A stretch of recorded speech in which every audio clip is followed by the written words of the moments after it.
We're here with Mark Bosnich, with Dan Ginnane, both from Fox Sports News. I wish it was weekly, but alas, you know. It's lovely to be here, Paulie. Lovely to be here. Lovely. Is it nice coming back? It's like coming back to school, you know, like coming back to your old school grounds. Do the chairs feel smaller compared to those big shiny studios you've got over there at Fox Sports News? You can come over at any time.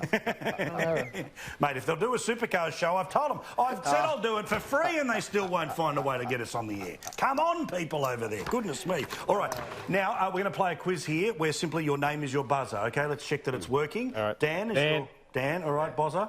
All right, gotcha. All right, good. Fair enough. All right. Bozzy, you say your name. I mean, is it that hard an instruction? Got it. My earpieces just went in and out, so that's how I got it. Just say your name when you know the answer. Mark. Thank you. Now this brings back memories. Yeah, now, how did they ever make a change? All right. Control this, for God's sake. Sorry, sir. Which team has won the most A-League championships this decade, and how many did they win? Mark, I'll go Sydney, and I'll say 4. Partial credit. Do I get a chance Yes, if he you gets do. it wrong? Yeah. Well, Sydney, I'll say 3. Correct. 2010, 17 and 19. Thank you, Bozza. So they were so good, Boz is giving them an extra one. One of the biggest AFL stories was the Essendon drugs scandal. Yeah. How many past or present Essendon players were banned for 12 months? Dan, I'll have a go here. 38. Price is Right rules. Lower. Yeah. I'll say 23. Higher. Oh, okay. There's a familiar number. We talk about this every second day on Fox Sports News. 31. Higher. Oh, okay. 35. Lower. 33. Oh. Higher. 34. Yes! I knew it was an even number. The Essendon 34. The Essendon 34. I knew it had All right. Very good. Points for everyone, but it's a very partial good. point for Bozza there, I think. All right. One of the biggest droughts in professional sport was broken this decade when the Chicago Cubs won the Baseball World Dan, Series 108. Yeah. 108 2016, years. it was 108. I had to get my pride good. back after that disgraceful Essendon performance. What about the swagger there? You've just got Very it right in there. This is me at Trivia Nights. I'm not fun to be with. Not fun. I'd have you there. You're a lot of fun, all right, especially if we can smoke. Starting from the decade 2009-10 season, how many clubs have won the Premier League in the past decade? Boz, I will say 4. Correct. Oh, that's a good guess. Well, good guess. Perhaps the most specific question we could have thrown at both of you lads, all right? How many fullbacks have won the Dalier medal this decade? Oh, Boz, I'll say 6. Jared Hayne, Billy Slater, 3. James Tedesco. The answer is lower than him and higher than you. 4. Higher? 5. Thank you. 5. There Slater, you go. Barber. That's 1-1, Dan. Slater, Barber, Hayne, Tuivasa-Sheck and Tedesco. All right, there we go. All right, congratulations. Everyone's a winner. That's it? Well, I think we'll call it just a drought-breaking bit Mark, of no wonder you punted this segment.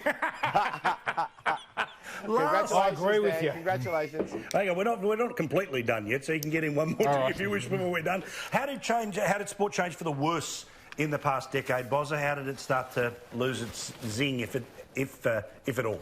Well, I would probably say, I mean, we spoke about it briefly before, as much as social media did change in a lot of ways for the better, probably for the worse as well. There's a lot more intrusion that there's never been before. There's the opportunity as well. And I think that's gone on to the mental health thing where people can be keyboard warriors and just absolutely hammer the life out of somebody and you don't know where it comes from.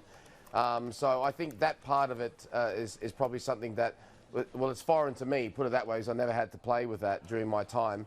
And that was probably, it got a little bit ugly at times, I think. Not just people here in Australia, but some people around the world. I was going to say the same thing, mental health. Yeah. And it's a positive now that we have particularly cricketers that are coming out and acknowledging and being open about it. That's a positive. But we seem to have a lot, and it is, I think a lot of it is social media contributed.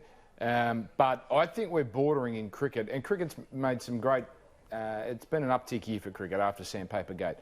But I think we're bordering on a crisis. We've had, I think, half a dozen players, men and women, say that they need a break from the game and they're being treated in the right way, and cricket has done the best. But why are they getting to that situation? But also, we're still in the same place that we were 10 years ago, where there's this sort of fumbling conversation about it, where there are those that will invoke it because it's a genuine issue. There are those that will invoke it because it's break glass in case of emergency. Yep. And you can never really call out which is which means we're sort of in the same spot from 10 years ago, aren't we? Well, when a player does something wrong and then invokes mental health, I think Boz were all a bit sceptical, and they might be telling the truth, but we have seen that card played before. But only really in that circumstance where they're defending themselves. Yeah, that's a good point. Very good point. All right, random question, because I've got less than 60 seconds here. What are you most looking forward to about 2020 in sport? Is it Olympics, World Cups? Is it WrestleMania? What is it that you're looking forward to of your sports or any others? Bozza, I'll throw it at you first. I'm going to say the Socceroos playing for the first time in Copa America. For those who don't know, that's the South American version of the Euros. The Euros is obviously on in 2020 as well. But the Socceroos playing there for the first time, that'll be really interesting to see how they get on. I would say Tokyo, and I'm not as hot on the Olympics as I used to be, I think, like many Australians, but it's a prime-time Olympics, and I think it's going to come up really well. Aren't News Corp sending a whole bunch of people over? You should be doing a show at 11 p.m. or something. What an excellent idea. Can you come with Matty Johns and Yvonne and all the Fox people they're sending over? I think we need a bit of your pepper there too. Well, I think they might want me to commentate rugby league, but I'll be happy to come across to Tokyo. Come on, Crawls, let's do it. Paul Murray live in Tokyo. I think we can make it happen. Thank you very much, lads. I love you both. Pleasure to be here, Paul. Merry Christmas. Merry Christmas.